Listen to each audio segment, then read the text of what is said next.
Hi everyone, this is Sarfraz from Aristotle Prep, and we are looking at question 34 from the OG13 RC chapter.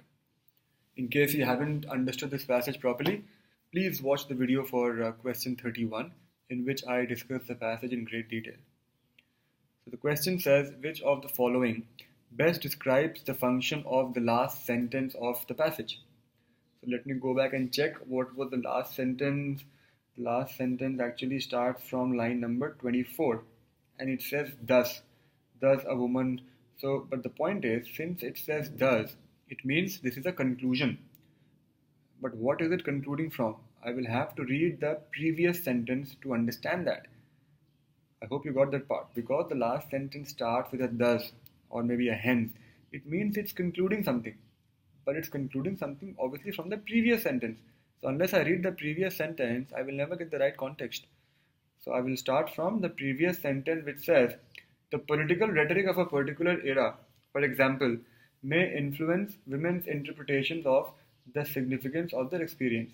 Okay, it's talking about the bias which creeps in because of political rhetoric, and then it concludes thus, a woman who views the Second World War as pivotal may reach that conclusion based on some bias. Okay, so basically the last sentence is following from the political rhetoric bias.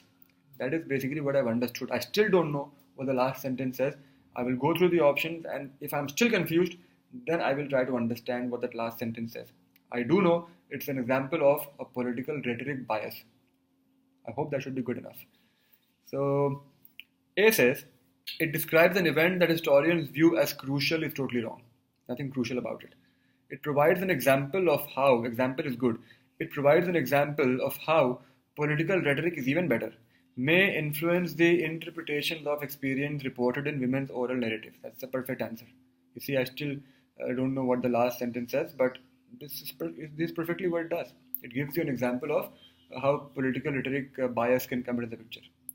Influencing is the same thing as biasing.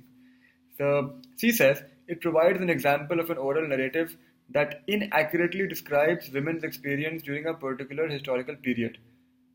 Hold this also, I'll come back to it. D says, it illustrates the point that some women are more aware than others of social forces is totally wrong.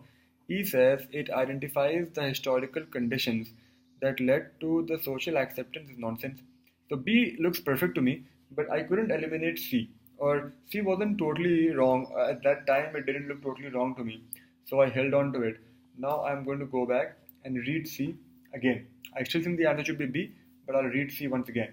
And C says, it provides an example of an oral narrative that inaccurately describes women's experience. So I'll go back and check if this is an example of an oral narrative. I don't think it is.